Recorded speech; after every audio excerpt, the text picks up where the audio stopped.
Assalamualaikum warahmatullahi wabarakatuh. Pada kesempatan kali ini saya akan menjelaskan tentang ADHD dan teknik-teknik psikoterapi. Penjelasan saya kali ini berguna untuk memenuhi UAS pada mata kuliah teknik-teknik psikoterapi. Sebelumnya, perkenalkan, nama saya Ayu Oktavia Lutfi dengan nomor NIM 4304020062 dan saya dari kelas 6D dengan dosen pengampu Ibu Wida Lestari. Pada kesempatan kali ini yang akan saya bahas yaitu mengenai rumusan masalah. Ada 3. Yang pertama ada pengertian, kedua konsep dan identifikasi, dan yang ketiga adalah teknik psikoterapi. Yang pertama adalah ADHD. ADHD merupakan Authentic Deficient Hyperactive Disorder, yaitu sindrom ketidakseimbangan aktivitas yang muncul pada anak dengan gejala restless atau hiperaktif, rendahnya perhatian, semaunya sendiri, dan destruktif. Gejala ADHD tersebut tergantung pada umur, situasi, dan lingkungan. Yang berikutnya ada konsep. Secara umum, sudah terdapat banyak penelitian tentang faktor penyebab ADHD. Meskipun demikian, ternyata belum dapat dipastikan faktor dominan atau utama penyebabnya. Para ahli hanya menyimpulkan adanya masalah generatikal, bahan-bahan kimia, virus, problem kehamilan dan persalinan, serta kondisi yang dapat menginterventasikan penyebab rusaknya jaringan otak manusia. Hanya faktor-faktor yang saya sebutkan tadi, ternyata ada juga penelitian lain yang memperlihatkan bahwa lingkungan sosial juga memiliki peran dan andil yang cukup besar. Permanfaatan teknologi informasi audiovisual berupa televisi, komputer, dan gadget secara tidak dapat disinyalir ikut berperan dalam memperburuk timbulnya sindrom tersebut. Perlu diketahui bahwa gejala ini juga bisa muncul pada anak yang mempunyai kondisi neurologis normal. Faktor penyebabnya bisa disebabkan oleh pola asuh orang tua pada anak. Kemudian yang berikutnya ada identifikasi.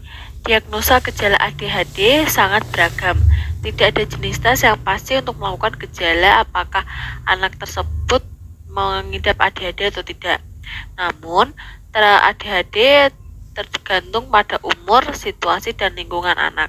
Dapat dikatakan ADHD merupakan suatu gangguan yang kompleks yang berhubungan dengan kelainan aspek kognitif, psikomotorik, maupun afektif. Selanjutnya di sini ada teknik-teknik psikoterapi yang akan saya bahas satu-satu.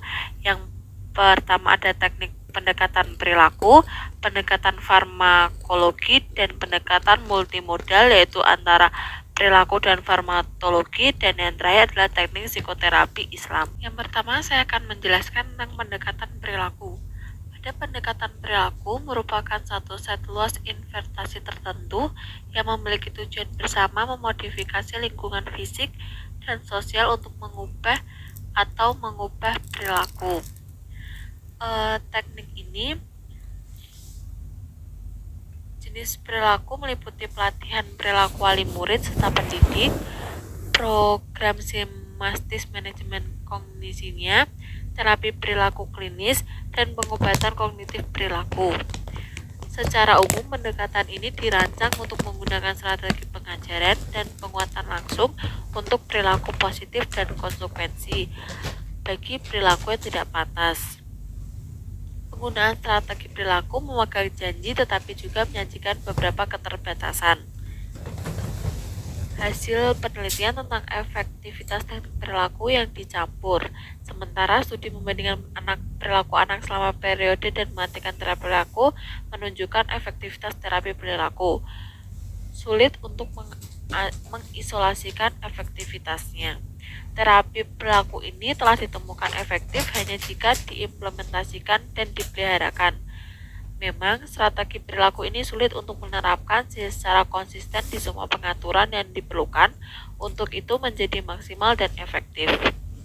Beberapa penelitian telah menunjukkan bahwa teknik perilaku meskipun gagal untuk mengurangi karakteristik inti ADHD untuk hiperaktif, impulsif, dan kurangnya perhatian. Sebaliknya, kita harus mempertimbangkan bahwa masalah anak-anak dengan ADHD jarang terbatas pada gejala inti itu sendiri. Kemudian yang kedua ada pendekatan farmakologi. Terapi ini menjadi salah satu bentuk yang paling umum namun yang paling kontroversial dalam pengobatan ADHD. Penting untuk dicatat bahwa keputusan untuk meresepkan obat apapun adalah tanggung jawab medis, tidak pendidik profesional. Setelah berkonsultasi dengan keluarga dan berkesepakatan tentang perencanaan pengobatan yang tepat. Jadi pendekatan farmakologi ini adalah pendekatan yang menggunakan obat-obatan yang telah dirancang oleh dokter. Kemudian ada jenis-jenis obat ini, saya berikan contoh seperti antidepresan, anti kecemasan obat, antipsikotik, dan lain sebagainya. Secara khusus, studi ini menunjukkan bahwa penggunaan obat hampir mirip tingkat efektivitasnya dengan penggunaan multimodal obat dan perilaku interventasi. Para peneliti percaya bahwa psikostimulan mempengaruhi bagian otak yang bertanggung jawab untuk memproduksi neurotransmitter. Neurotransmitter adalah bahan kimia di ujung saraf yang membantu impulsif listrik berjalan di antara sel-sel saraf.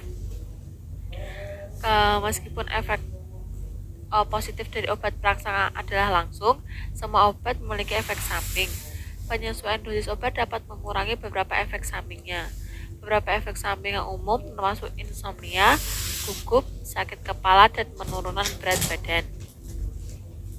Kemudian yang ketiga ada pendekatan multimodal. Pendekatan multimodal ini yaitu pendekatan yang dilakukan dengan cara obat-obatan dan juga dengan terapi perilaku tadi. Penelitian menunjukkan bahwa bagi banyak anak-anak cara terbaik untuk mengurangi ADHD adalah penggunaan pendekatan gabungan.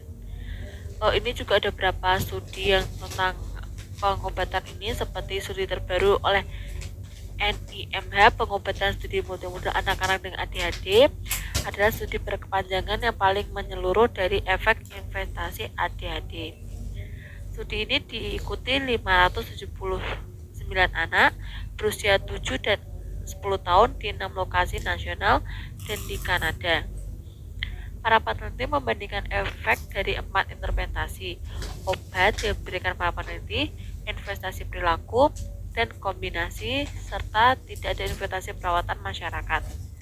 Investasi multimodal adalah yang terbaik. Prestasi akademik, interaksi orang tua anak, perilaku yang berkaitan dengan sekolah, dapat mengurangi kecemasan anak dan perilaku oposisi.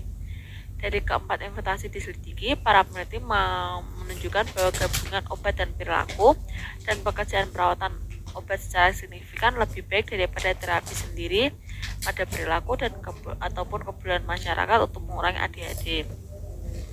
Kemudian yang terakhir adalah teknik psikoterapi dalam Islam.